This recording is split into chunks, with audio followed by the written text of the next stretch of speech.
Fyodor دوستویسکی کی کتاب دی idiot, تیسرا باب۔ جنرل صاحب ایوان یپونچین کرسی سے کھڑے ہو گئے۔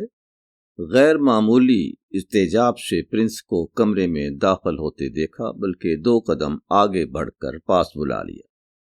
پرنس نے قریب پہنچ کر اپنا تعارف کرایا۔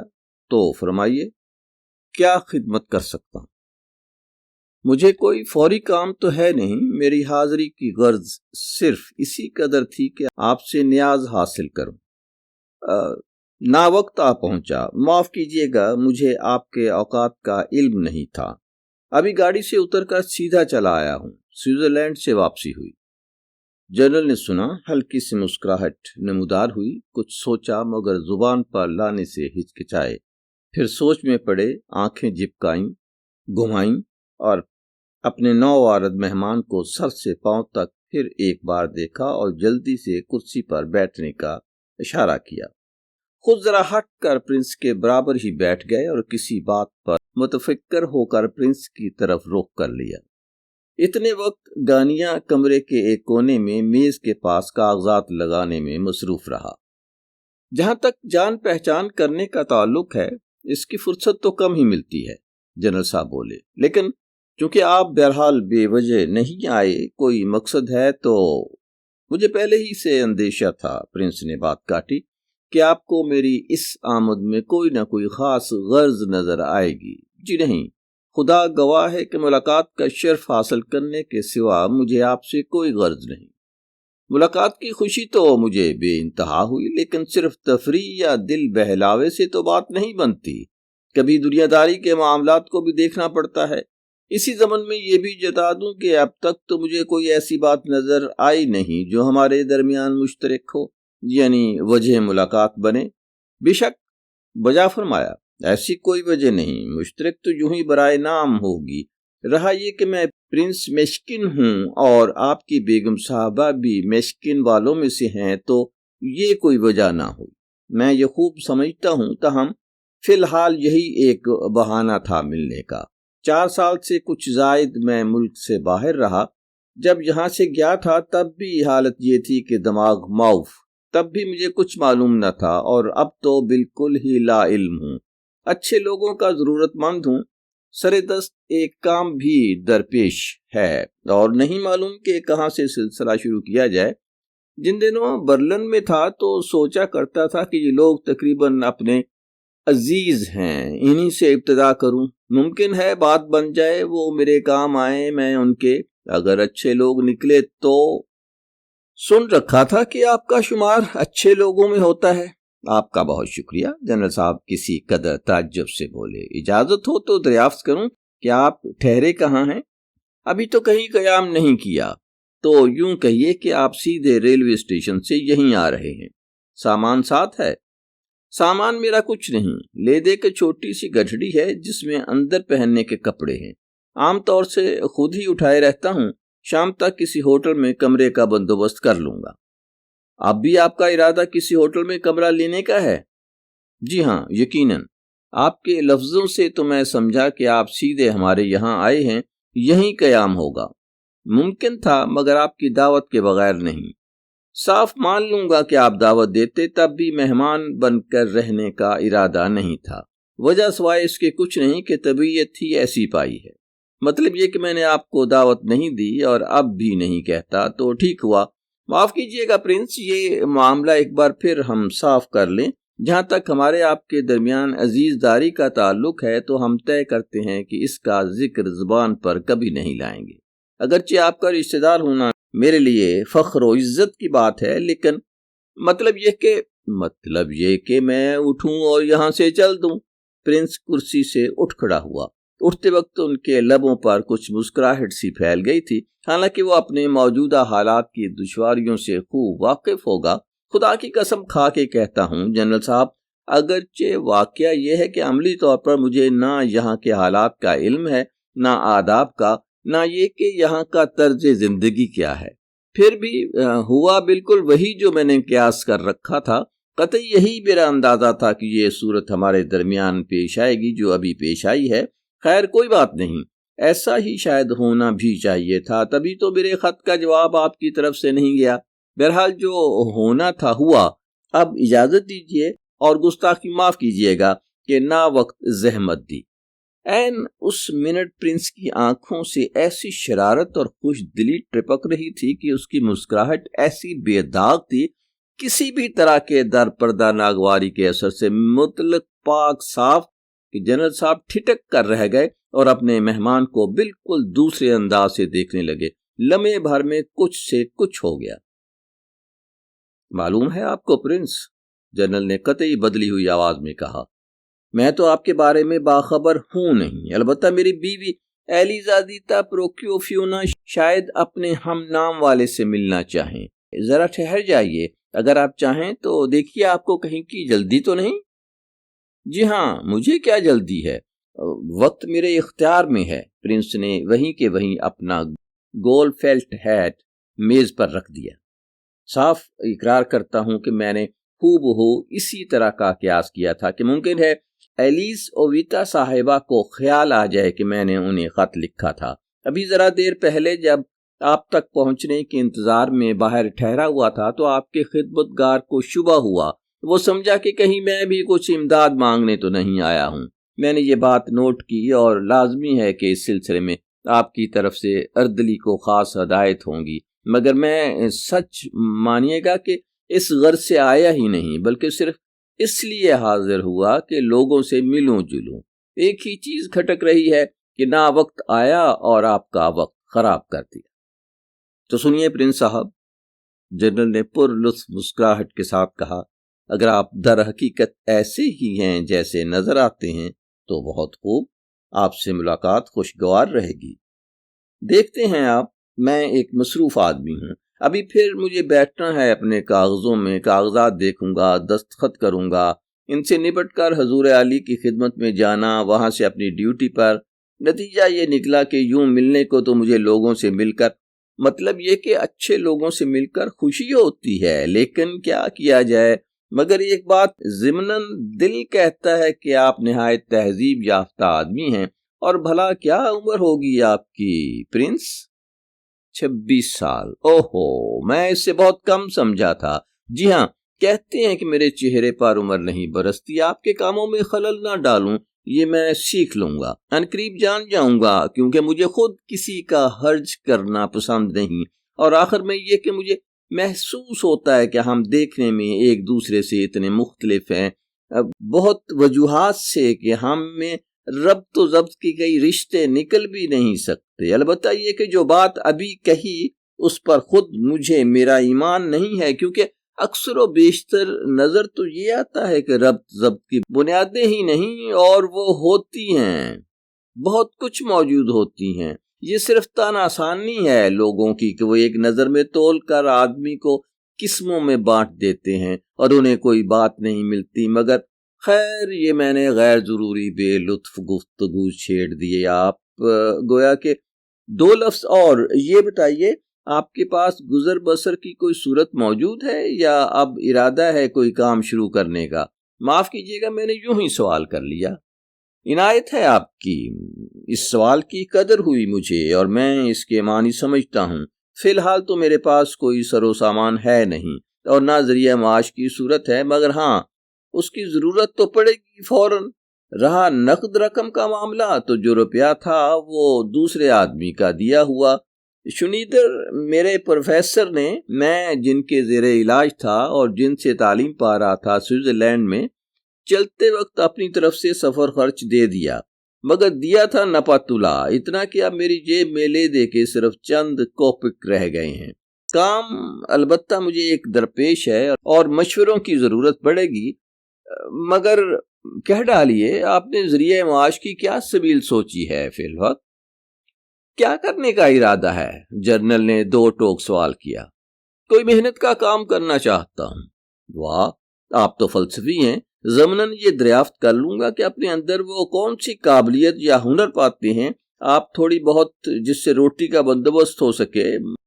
معاف کیجیے، پھر معافی طلب کرنے کی کوئی ضرورت نہیں۔ میں جانوں نہ کوئی قابلیت ہے مجھ میں، نہ کوئی خاص ہنر، بلکہ اور الٹی مشکل یہ ہے کہ بیمار آدمی ہوں، تعلیم بھی قاعدے کی نہیں ملی۔ اب جہاں تک روٹی کا مسئلہ ہے تو مجھے یوں لگتا ہے کہ جنرل صاحب نے پھر بات کاٹی اور پھر سوال جواب شروع کر دیا۔ پرنس نے پھر وہی کہہ ڈالا جو پہلے کہہ چکا تھا۔ گفتگو سے نکلا کہ جنرل نے مرحوم پاولی شیف کے بارے میں سن رکھا تھا، بلکہ وہ ذاتی طور پر ان سے واقف تھے۔ پاولی شیف کو اس لڑکے کے پال پوس کی کیوں فکر تھی؟ یہ بات پرنس اپنی زبان پر نہ لا سکا۔ ممکن ہے اس کی سیدھی سی وجہ والد مرحوم سے ان کے پرانے مراسم تھے۔ والدین کے انتقال کے بعد پرنس بچپن میں تنہا رہ گیا۔ اسے گاؤں میں رکھا گیا، وہیں پلا بڑا، کیونکہ صحت کا تقاضا تھا کہ گاؤں کی آب و ہوا میں رہے۔ پاولی شیف نے وہاں دیہات میں اپنی کسی بوڑھی رشتہ دار کے پاس اسے چھوڑا تھا، جس کی وہاں کچھ زمین تھی۔ شروع میں ایک استانی مقرر کی گئی، پھر ایک تعلیق کے سپرد رہا۔ پرنس کا بیان تھا کہ اگرچہ اسے اپنی تمام سرگزشت یاد ہے، لیکن تسلی بخش طریقے سے وضاحت نہیں کر سکتا، کیونکہ کئی ایسی چیزیں ہیں جن کا تال میل سمجھ میں نہیں آتا۔ بیماری کے بار بار دورے پڑنے کارن وہ قریب قریب بالکل ہی ایڈیٹ، احمق ہو کر رہ گیا۔ آگے چل کر اس نے بیان کیا کہ ایک بار پاولی شیف کی ملاقات برلن میں سوئس پروفیسر شنیدر سے ہوئی، جو خاص اسی قسم کی بیماری کے معاملے ہیں اور اپنے وطن سوئٹزرلینڈ میں نرسنگ ہوم چلاتے ہیں۔ یہ مقام ہے کینٹون آف ویلس۔ طریقہ علاج میں وہ ٹھنڈے پانی اور جمناسٹک سے کام لیتے ہیں، اور نہ صرف دماغ کی بے قاعدگی بلکہ دیوانگی کا بھی علاج کیا کرتے ہیں۔ اسی کے ساتھ وہ مریض کی ذہنی ترقی کا بھی خیال رکھتے ہیں اور اس کی تعلیم بھی دیتے ہیں۔ پاولی شیف نے پرنس کو تقریباً 5 سال پہلے سوئٹزرلینڈ پروفیسر کے پاس روانہ کیا، اور 2 سال ہوئے کہ وہ انتقال کر گئے۔ اچانک آنکھ بند ہوئی، کوئی انتظام کرنے کی مہلت بھی نہ ملی۔ تب شنیدر نے اسے اپنے خرچے پر وہاں رکھا، علاج کرتے رہے، اور 2 سال تک۔ اگرچہ علاج پورا نہیں ہو سکا، پھر بھی افاقہ بہت ہو گیا۔ بعد میں خود مریض کی اپنی مرضی سے اور ایک خاص صورتحال پیش آ جانے کی وجہ سے پروفیسر نے اسے اب روس روانہ کر دیا ہے۔ جنرل نے سنا اور تعجب میں رہ گیا۔ تو کیا روس میں آپ کا کوئی نہیں؟ قطعی کوئی نہیں۔ اب کوئی نہیں، تاہم کچھ امید ہوئی ہے۔ ایک خط یہاں سے گیا تھا، کم از کم یہی صحیح۔ جنرل نے کہنے کی جلدی میں خط کا لفظ تک نہیں سنا۔ آپ نے کوئی نہ کوئی علم تو حاصل کیا ہوگا، آپ کا مرض رکاوٹ تو نہیں بنے گا آپ کی ملازمت میں؟ اگر مثال کے طور پر کوئی ہلکی سی ملازمت مل جائے تو؟ غالباً نہیں۔ جہاں تک ملازمت کا تعلق ہے، میں خود بھی اسی کا آرزو مند ہوں، کیونکہ میرا بھی دل چاہتا ہے دیکھوں تو صحیح کس کام کے اہل ہوں۔ ان 4 برسوں میں تعلیم مستقل جاری رہی، اگرچہ یہ ہے کہ باضابطہ تعلیم نہیں تھی، لیکن پروفیسر کے سسٹم کے مطابق ضرور تھی۔ اور اس دوران بہت سی روسی کتابیں میں نے پڑھ ڈالی۔ روسی کتابیں مطلب یہ کہ زبان کا خاصا علم ہو گیا اور اب غلطیاں کیے بغیر لکھ سکتے ہیں۔ جی ہاں، اچھی طرح، بہت خوب۔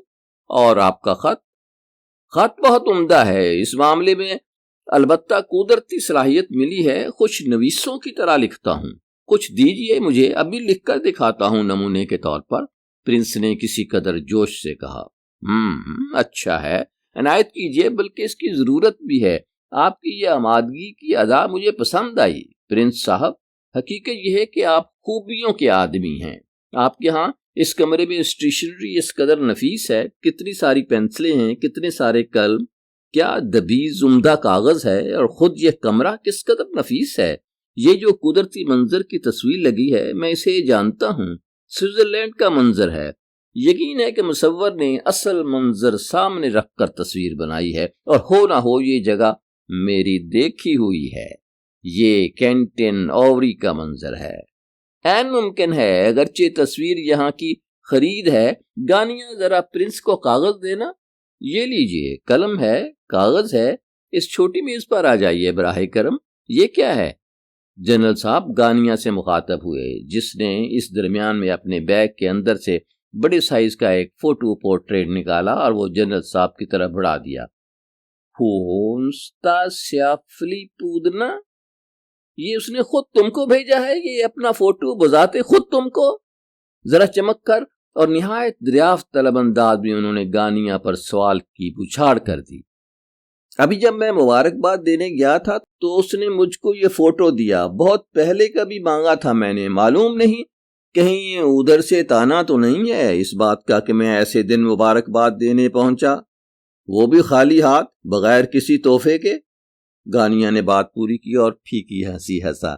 نہیں نہیں، جنرل صاحب پورے وثوق سے بولے، واقعی تمہیں بھی کیسے کیسے خیال آتے ہیں، بھلا وہ اور تانا پھینکے گی؟ وہ اتنی خود غرض ہے بھی نہیں۔ سوچنے کی بات ہے کہ آخر تم تحفہ دیتے بھی تو کیا دیتے؟ وہاں تو ہزاروں روپے کا کھیل ہے، صرف پورٹریٹ ہی دے آتے۔ ہاں، اتفاق سے اس نے کہیں تمہارا پورٹریٹ تو نہیں مانگ لیا؟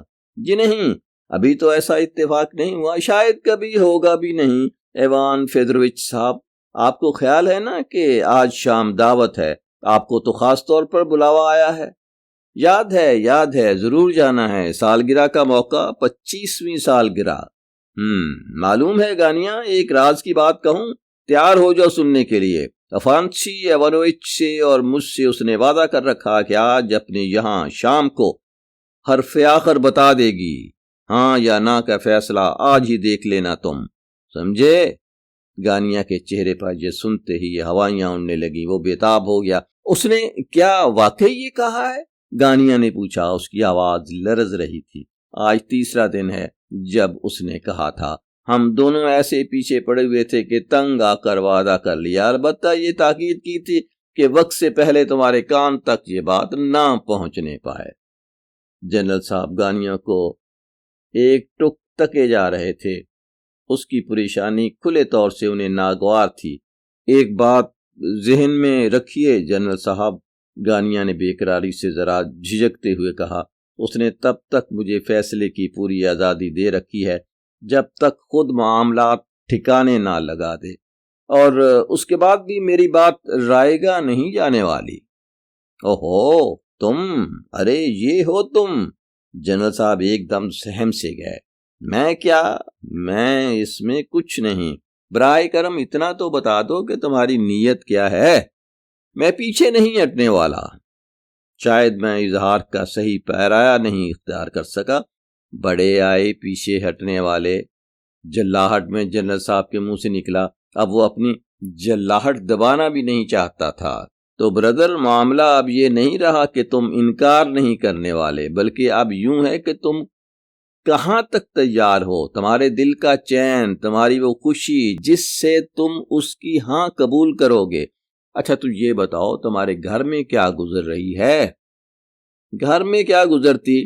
گھر میری مرضی پر چلتا ہے، صرف ایک والد بزرگوار ہیں، حسب معمول حماقت کیے جا رہے ہیں، دیکھیے نا بالکل حد سے گزر چکے ہیں بےہودگی میں اب ان سے بات بھی نہیں کرتا، تاہم قابو سے باہر بھی نہیں جانے دیتا، اور سچ یہ ہے کہ اگر والدہ کا واسطہ نہ ہوتا تو بڑے میاں کو دروازہ دکھا دیتا۔ ماں ہیں کہ برابر آنسو بہائے جاتی ہیں، بہن تیش کھاتی ہے۔ تنگ آ کر میں نے آخر میں کہہ دیا کہ میں اپنی تقدیر کا مالک آپ ہوں، اور گھر میں وہ ہوگا جو میں چاہوں گا۔ بہن کو میں نے صاف صاف جتا دیا ماں کے منہ پر۔ اور میں تو برادر اب تک سمجھ ہی نہیں پایا، پیچوتاب کھاتے ہوئے جنرل نے دونوں ہاتھ پٹک کر اور کاندھے جھٹک کر کہا، تمہاری والدہ نینا الیگزندرونا جو اس دن یہاں آئی تھیں، یاد ہے تم کو؟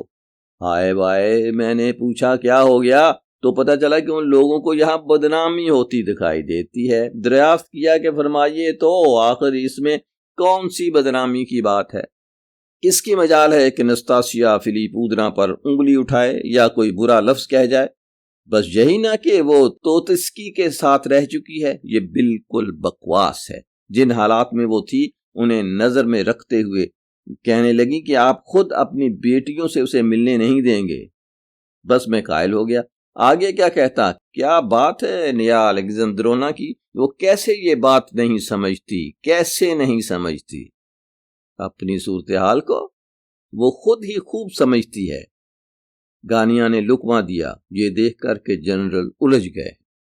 وہ خود ہی خوب سمجھتی ہیں، آپ ان پر ناراض نہ ہوں، میں نے تبھی ان کو سمجھایا تھا کہ دوسرے کے معاملے میں ٹانگ نہ اڑائیں، بہرحال گھر میں اس وقت تک معاملہ ٹھنڈا ہے اور وہیں اٹکا ہوا ہے جب تک آخری لفظ منہ سے نہیں نکلتا۔ ادھر وہ نکلا اور ادھر طوفان پھٹ پڑے گا۔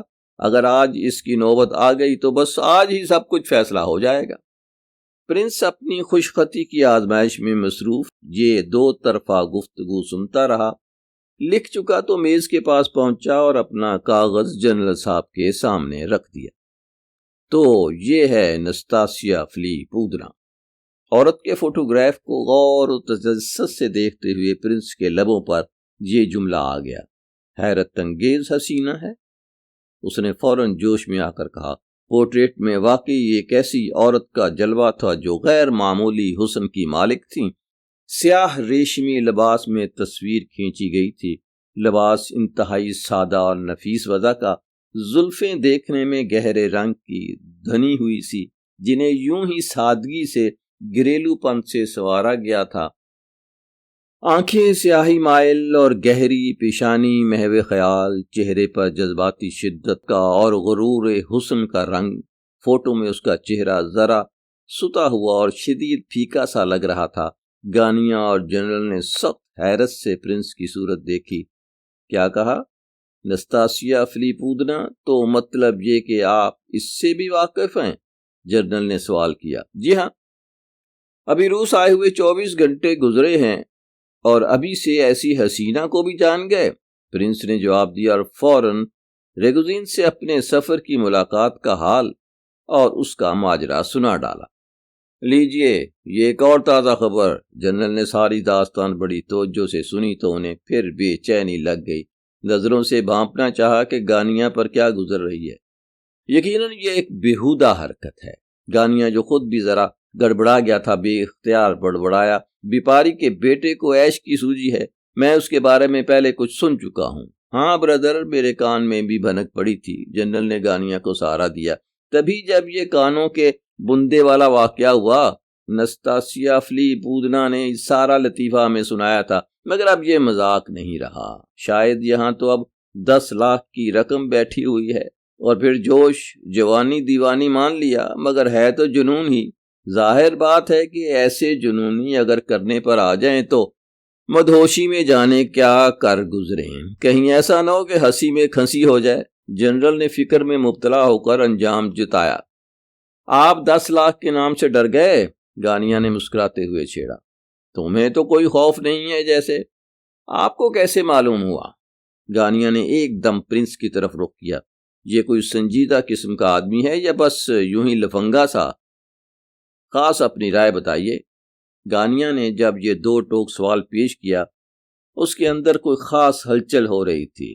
ضرور کوئی اچھوتا اور بڑا ہی نرالا خیال سوجا تھا جس کی بے قرار چمک آنکھوں میں اتر آئی تھی۔ جنرل صاحب اگرچہ خلوص اور سادگی کے ساتھ بے قرار ہو رہے تھے، انہوں نے بھی پرنس کو ترچھی نظروں سے دیکھنا شروع کیا، حالانکہ پرنس کے جواب سے وہ بہت توقع وابستہ نہیں کر رہے تھے۔ معلوم نہیں مجھے کیا جواب دینا چاہیے، پرنس نے کہنا شروع کیا۔ مجھے تو ایسا معلوم ہوا کہ اس شخص میں جوش بہت ہے، ممکن ہے دیوانگی کی حد تک ہو۔ وہ خود بالکل بیمار سا لگتا تھا۔ بہت ممکن ہے کہ پیٹرسبرگ میں وارد ہوتے ہی پھر اس چکر میں پڑ جائے، خاص کر اگر اس پر ہوس سوار ہو گئی تو۔ یہ بات تو آپ کو ایسا لگا؟ جنرل کو یہ خیال کھٹکا۔ جی ہاں، ایسا۔ تب تو یوں ہے کہ اس ڈھب کے جو فتنے برپا ہونے والے ہیں، ان میں اب چند روز کی بھی دیر نہیں لگنے والی، بلکہ وہ آج ہی شام کو بلکہ رات ہونے سے پہلے ہی اٹھ سکتے ہیں۔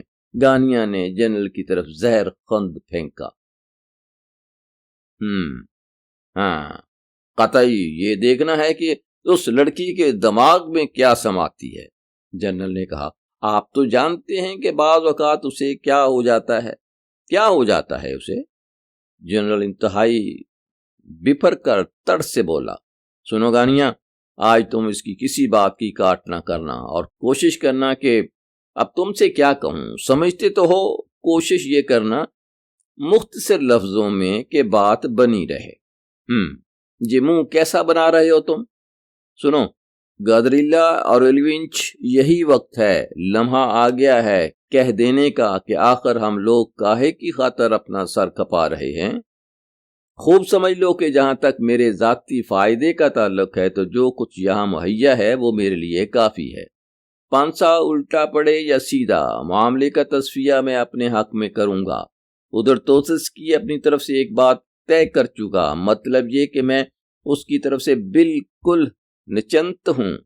اب اگر میں کچھ چاہتا ہوں تو وہ محض تمہارے فائدے کے لیے۔ خود سوچو، کہیں یوں تو نہیں کہ تمہیں مجھ پر اعتبار نہ رہا ہو؟ بھلے آدمی، تم انسان ہو۔ ایک لفظ میں کہوں، تم عقل مند انسان ہو۔ مجھے تم پر بڑا تکیہ تھا، اور یہ تو اس معاملے میں تو تم، یہی تو اصل معاملہ ہے۔ گانیا نے جنرل کے منہ کی بات پوری کر دی اور گویا مشکل میں پھر ان کے کام آیا۔ گانیا کے ہونٹ نہایت زہریلی مسکراہٹ میں آڑے ترچھے ہو گئے تھے، اور وہ اس کو راز بھی نہیں رکھنا چاہتا تھا۔ اس نے جنرل کی آنکھوں میں اپنی دہکتی ہوئی آنکھیں ڈال دیں، شاید اس نیت سے کہ جنرل ان آنکھوں میں اس کے خیالات پڑھ لے۔ جنرل کا چہرہ تمتمانے لگا اور وہ بھڑک اٹھا۔ ہاں، عقل بڑی بات ہے۔ اس نے کٹیلی نگاہ گانیا پر گاڑ کر کہا، کیا مضحکہ خیز آدمی ہو تم بھی۔ کھری بات تو یہ ہے کہ میں دیکھتا ہوں کہ تم خوش ہو رہے ہو۔ اس بیوپاری بچے کی آمد میں تمہیں اپنے بچ نکلنے کی راہ دکھائی دے رہی ہے۔ ہاں، شروعات میں ہی یہاں عقل سے کام لینا تھا، یہاں سمجھ لینا ہی چاہیے، اور فریقین اس معاملے میں ایمانداری اور کھرے پن سے کام لے۔ بات صاف کر دیں، نہیں تو وقت سے پہلے آگاہ کر دیں، تاکہ فریق ثانی کی دوسروں کی پوزیشن نازک نہ ہو جائے، خاص کر اس لیے بھی کہ غور کرنے کا وقت بہت پڑا تھا۔ بلکہ اب بھی اس لمحے کافی وقت ہے۔ جنرل نے بھویں اوپر اٹھائیں، جو معنی خیز اشارہ تھا۔ کچھ نہیں بگڑا، اگرچہ شام ہونے میں صرف چند گھنٹے باقی ہیں۔ سمجھے کیا کہہ رہا ہوں؟ صاحب بتا دو، چاہتے ہو دل سے یا نہیں چاہتے؟ اگر تمہاری مرضی نہیں ہے تو ابھی بتا دو، بڑی عنایت ہوگی۔ گوریلا صاحب آپ کو کوئی پکڑے ہوئے نہیں ہیں، کوئی آپ کو زبردستی جال میں نہیں پھانس رہا ہے۔ اگر آپ کو جال نظر آتا ہے تو میری مرضی ہے، گانیا نے ادمری آواز میں لیکن زور دے کر کہا، آنکھیں جھکا لیں اور بجھ کر خاموش ہو گیا۔ جنرل نے سنا، انہیں تسلی ہوئی۔ شروع میں وہ گرم ضرور ہوئے تھے، لیکن اب معلوم ہوتا تھا کہ ٹھنڈے پڑ گئے ہیں اور اپنے حد سے گزر جانے پر پشیمان ہیں۔ ایک دم وہ پرنس کی جانب متوجہ ہوئے اور صاف نظر آنے لگا کہ ان کے چہرے پر بے چینی کی لہر آئی اور گئی۔ انہیں یہ دھڑکا لگا کہ یہاں پرنس موجود تھا اور اس نے سب سن لیا ہے، مگر لمحہ بھر میں انہیں اطمینان ہو گیا۔ پرنس پر ایک نظر ڈالتے ہی دل کو قرار آ جانا ممکن تھا۔ اوہو! جنرل صاحب پرنس کے دیے ہوئے خوش خطی کے نمونے کو دیکھتے ہی اچھل پڑے۔ کیا ترشے ہوئے نگینے ہیں، اس قدر نایاب نگینے! گانیا ذرا دیکھنا، کیا فنکاری ہے! اعلیٰ درجے کے دبیز کاغذ پر روسی تحریر کے طرز قدیم میں پرنس نے یہ ایک پرانا جملہ لکھ دیا تھا، پیر خان کا پافنوتی نے یہاں دستخط ثبت کیے ہیں۔ یہی ہے، پرنس نے انتہائی خوشی اور جذبے سے کاغذ کی طرف اشارہ کرتے ہوئے وضاحت کی، دیکھیے یہ خاص پیر خان کا پافتونی کے دستخط ہیں جو 14ویں صدی کی ایک کاپی سے نقل کیے ہیں۔ یہ لوگ کیا عالیشان دستخط کیا کرتے تھے! ہمارے پیر خان کا اور بڑے پادری، اور بعض اوقات بڑی نفاست پسندی سے محنت صرف کر کے جنرل صاحب نے پیگودین ایڈیشن تو آپ کے پاس ہوگا نا؟ دیکھیے یہاں میں نے دوسرے خط میں یہی لکھا ہے۔ یہ پچھلی صدی کا فرانسیسی طرز تحریر ہے، موٹے موٹے مدور حروف۔ بعض حروف تب دوسری طرح لکھے جاتے تھے۔ اعلان عام والا طرز تحریر ہے، جیسا اعلان نویس لکھا کرتے ہیں، یہ انہی کے مخطوطات سے لیا گیا ہے۔ میرے پاس ایک نمونہ تھا، آپ اتفاق کریں گے کہ یہ طرز بھی کوئی خوبی رکھتا ہے۔ یہ مدور ڈی اور اے ملاحظہ کیجئے، میں نے فرانسیسی خط سے انداز لے کر روسی حرفوں میں ڈال دیا ہے۔ بہت مشکل تھا، لیکن بہرحال ایک شکل بن گئی۔ دیکھیے گا، ایک اور لاجواب اور چھوٹا طرز تحریر ہے۔ یہ جملہ ملاحظہ ہو، من کی لگن ہر ایک چیز پر غالب آ جاتی ہے۔ یہ روسی طرز ہے، منشیانہ طرز، بلکہ آپ چاہیں تو فوجی دفتر انشاء کا طرز کہہ لیں۔ اہم لوگوں کو جو سرکاری مراسلات جاتے تھے وہ اس خط میں لکھے ہوتے تھے۔ یہاں بھی حرفوں کے دائرے سے بنے ہیں، بہت عمدہ سیاہیہ یعنی سیاہ روشنائی سے لکھا جاتا تھا، بہت ہی نفاست کے ساتھ۔ اس طرز میں جو حروف کی گول کشش ہے، یا یوں کہیے کہ یہ جو کشش دینے اور حروف کو رواں بنانے کی یہ آخر میں دیکھیے نا دم سی چھوڑ دینے کی ترکیب ہے، اسے باقاعدہ خوش نویس گوارا نہیں کرتے۔ مگر اب ذرا مکمل تصویر اس عبارت کی ملاحظہ فرمائیے، اس میں کردار ابھرتا ہے، فوجی دفتر انشاء کی روح الفاظ کے روپ میں اتر آتی ہے، طبیعت جولانی پر ہے اور ہاتھ میں ہنر ہے، مگر وردی کے کوٹ کا کالر خوب کسا ہوا ہے۔ ڈسپلن کی پابندی لکھاوٹ میں بھی جھلک آئی۔ واہ کیا خوب ہے! کچھ عرصہ ہوا اس کا نمونہ اتفاق سے میرے ہاتھ لگا، میں حیرت زدہ رہ گیا۔ ملا بھی کہاں؟ سوئٹزرلینڈ میں، اور یہ جو ہے تو بالکل سادہ، معمولی اور خالص انگریزی طرز تحریر ہے۔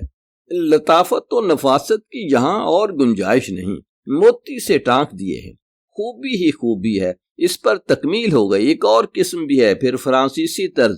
میں نے یہ ایک فرانسیسی تجارت پیشہ مسافر سے حاصل کی، ہونے کو یہ بھی انگریزی لکھاوٹ ہے، لیکن ایک فرق کے ساتھ۔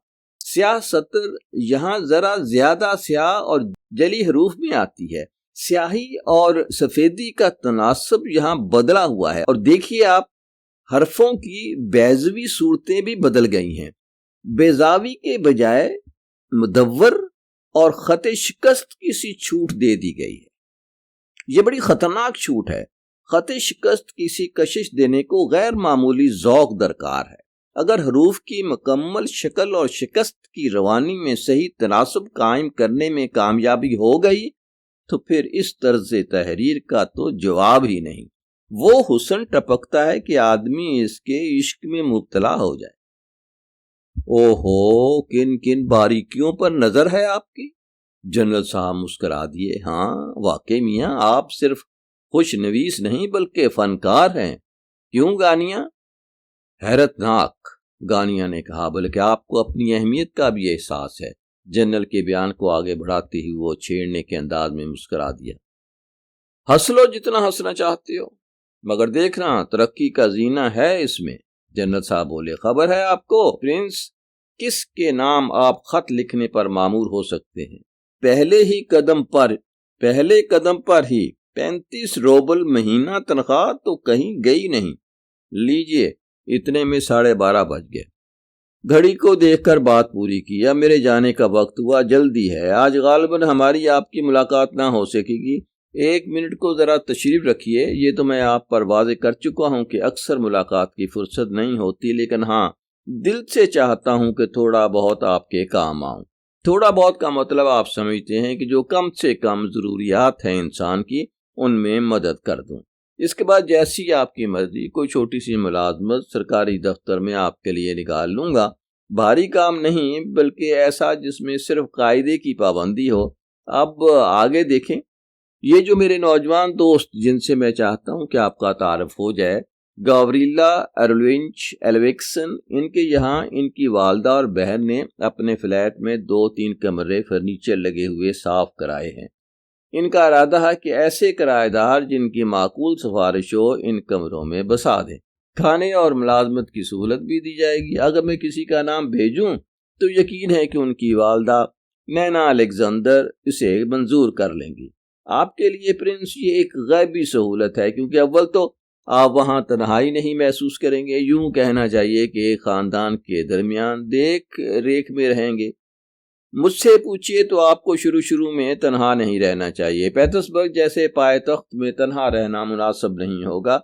گاوریلا صاحب کی والدہ نینا اور ان کی بہن واردو دونوں کی میرے دل میں بہت عزت ہے۔ نینا کے شوہر ایرون الیگزینڈروچ ایک ریٹائرڈ جنرل ہیں۔ جب میں نے ملازمت شروع کی تو میرا ان کا ساتھ تھا، لیکن بعض حالات ایسے پیش آئے کہ میں نے بعد میں تعلقات کا سلسلہ منقطع کر لیا، جس کا ہرگز یہ مطلب نہیں کہ میرے دل میں ایک طرح سے ان کی وقت جاتی رہی۔ آپ سے اس لیے کھول کر ساری بات کہہ رہا ہوں تاکہ آپ سمجھ لیں کہ ذاتی طور پر میں نے سفارش کی اور خود ذمے لیتا ہوں۔ یہاں خرچ میں کفایت رہے گی اور جو تنخواہ آپ کو ملنے والی ہے وہ عنقریب اس خرچ کو کفایت کرنے لگے گی۔ درست ہے کہ آدمی کو جیب خرچ بھی درکار ہوتا ہے، بہت نہ صحیح کچھ نہ کچھ تو، لیکن آپ برا نہ مانے تو کہوں پرنس کہ آپ جیب خرچ رکھنے بلکہ یوں بھی جیب میں رقم رکھنے سے بچیے۔ آپ کو دیکھ کر یہ بات کہہ رہا ہوں، مگر چونکہ فی الحال آپ کا بٹوا بالکل ہی خالی ہے تو اجازت دیجیے کہ ابتدا کے طور پر یہ 25 روبل پیش کر دوں۔ آئندہ حساب کر لیں گے۔ اگر آپ اتنے ہی نیک دل اور صاف گو آدمی نکلے جیسے کہ آپ کی گفتگو سے ظاہر ہوتا ہے تو روپے پیسے کے معاملے میں آپ کے ساتھ کوئی الجھاؤ نہیں پڑے گا۔ اگر مجھے آپ سے اتنی دلچسپی ہے تو یہ بے وجہ نہیں، میرا کوئی مقصد ضرور ہے، آئندہ آپ پر خود ہی روشن ہو جائے گا۔ دیکھا آپ نے کتنی سیدھی صاف بات کی آپ سے۔ کیوں گانیا، کیا خیال ہے؟ امید رکھوں کہ پرنس کو اپنے ہاں جگہ دینے میں تمہیں کوئی اعتراض نہیں ہوگا؟ بلکہ خوشی سے، کیونکہ ماں بھی اس تجویز پر خوش ہوں گی۔ گانیا نے خوش اخلاقی اور آمادگی سے تصدیق کر دی۔ تمہارے ہاں غالباً ایک کمرہ پہلے ہی جا چکا ہے، کیا نام ہے ان کا؟ وہ رہتے ہیں نا فرد فیر فروی شنکیو؟ ہاں وہی، مجھے وہ تمہاری فرودی شنکیو پسند نہیں، چھچورا سا مسخرہ کہیں کا۔ سمجھ میں نہیں آتا کہ نستاسیا فلیپودنا نے اسے کیوں سر پر چڑھا رکھا ہے۔ کیا سچ مچ وہ اس کا رشتہ دار لگتا ہے؟ جی نہیں، یہ سب مذاق ہے، رشتہ داری تو دور دور نظر نہیں آتی، لعنت ہو کم بخت پر۔ خیر تو پرنس آپ بتائیے، مطمئن ہیں اس تجویز سے یا نہیں؟ جنرل صاحب، میں آپ کا احسان مند ہوں، آپ نے میرے ساتھ انتہائی کرم فرما کا سلوک کیا، خاص طور پر اس صورت میں کہ میں نے اس کی درخواست بھی نہیں کی تھی۔ میں کوئی فخر جتانے کو نہیں کہتا، واقعی مجھے معلوم نہ تھا کہ کہاں سر چھپاؤں۔ سچ بات یہ ہے کہ ریگوزین نے اپنے ہاں بلاوا دے دیا تھا۔ ریگوزین؟ نہیں، چھی، میں آپ کو بزرگانہ مشورہ بلکہ زیادہ پسند خاطر ہو تو دوستانہ مشورہ دیتا ہوں کہ مسٹر ریگوزین کا خیال دل سے نکال دیجئے، اور ہاں آپ کے حق بھی بہتر یہی ہوگا کہ جس خاندان میں رہنے جا رہے ہیں اسی سے بنائے رکھیں۔ اگر آپ میرے حال پر ایسے ہی مہربان ہیں تو، پرنس نے بات چھیڑی، تو مجھے ایک کام درپیش ہے کہ ایک نوٹس آیا تھا میرے نام۔ خیر اس وقت تو معاف کیجئے، جنرل صاحب نے بات کاٹی، اب منٹوں کی بھی گنجائش نہیں رہی، اندر بیگم صاحبہ لیزوینا کو آپ کی اطلاع دیے دیتا ہوں، اگر وہ ملنا چاہیں آپ کو ابھی بلوا لیں۔ تو آپ کی طرف سے میرا مشورہ یہ ہے کہ موقع سے فائدہ اٹھائیے اور خوشگوار اثر چھوڑیے، کیونکہ لیزا وینا بیگم چاہیں تو آپ کے بہت کام آ سکتی ہیں۔ آپ کا خاندانی نام تو ایک ہی ہے، اگر وہ اس وقت ملنا نہ چاہیں تو آپ ٹال جائیے، پھر کسی اور وقت۔ اچھا تو دیکھنا گانیا، تم ذرا ان اکاؤنٹس پر نظر ڈالو، میں نے فیدوسیف کے ساتھ بہت سر مارا، اس روز ٹھیک نہیں ہوئے، ان کا اندراج مت بھولنا۔ جنرل صاحب باز چل دیے اور پرنس کو اپنا کام بتانے کا موقع ہی نہیں ملا، جس کا ذکر شاید وہ چوتھی بار چھیڑ چکا تھا۔ گانیا نے لمبی سگریٹ سلگائی اور دوسری پرنس کی طرف بڑھائی۔ پرنس نے سگریٹ قبول کر لی لیکن بات نہیں چھیڑی تاکہ گانیا کے کام میں حرج نہ پڑے۔ پرنس اس دفتری کمرے پر نظر ڈالتا رہا۔ گانیا کا دل کاغذوں میں نہیں تھا، اس نے حسابات کے اس کاغذ پر نگاہ تک نہ کی جس کے بارے میں جنرل صاحب خاص ہدایت کر گئے تھے۔ وہ بے خیالی کے عالم میں تھا۔ پرنس نے دیکھا کہ جب وہ دونوں تنہا اس کمرے میں رہ گئے ہیں تو اس کی مسکراہٹ، نگاہیں اور ذہنی ادھیڑ بن اور بھی گمبھیر ہو گئی۔ وہ ایک دم اٹھ کر پرنس کے پاس آیا، عین اس وقت جب وہ نتاسیا فلیپودنا کی تصویر دیکھنے میں محو تھا۔ تو آپ کو اس قسم کی عورت پسند آئی نا پرنس؟ اس نے اچانک سوال کر لیا اور اندر تک اتر جانے والی نظروں سے اسے دیکھنے لگا۔ قطعی کوئی غیر معمولی منشا اس سوال کے پیچھے محسوس ہوتا تھا۔ حیرت انگیز چہرہ ہے، پرنس نے جواب دیا۔ مجھے یقین ہے کہ اس عورت کی تقدیر معمولی نہیں ہو سکتی۔ چہرے پر تو بشاشت کھیل رہی ہے لیکن خود نہایت ستم زدہ ہے نا؟ اس کی آنکھیں صاف جتا رہی ہیں، یہ دونوں طرف گالوں کی ہڈیاں دیکھیے۔ آنکھوں کے نیچے گال سے اوپر کے 2 ابھرے ہوئے نقطے، بڑا خوددار چہرہ ہے، مگر معلوم نہیں اچھی طبیعت کی بھی ہے یا نہیں۔ اگر ایسا ہو تو کیا بات ہے، سب ٹھیک ہو جاتا ہے۔ آپ اس عورت سے شادی کر لیتے۔ گانیہ نے بات جاری رکھی اور اپنی دہکتی ہوئی نظریں پرنس پر جمائے رکھی۔ میں تو کسی سے بھی شادی نہیں کر سکتا، بیمار آدمی ہوں، پرنس نے جواب دیا۔ ریگوزین کر لیتا اس سے شادی؟ کیا خیال ہے؟ ہاں، شادی کرنے میں کیا ہے، میں جانوں کل ہی ممکن ہے، شادی تو ضرور کر لے لیکن ہفتے بھر میں اسے قتل بھی کر ڈالے۔ ابھی پرنس کے منہ سے جملہ نکلا ہی تھا کہ گانیہ سارے بدن سے تھرتھرا اٹھا، ایسے کہ پرنس کی چیخ نکل جاتی۔ آپ کو یہ ہوا کیا؟ گانیہ کا ہاتھ زور سے پکڑتے ہوئے پرنس کی زبان سے بے اختیار نکلا۔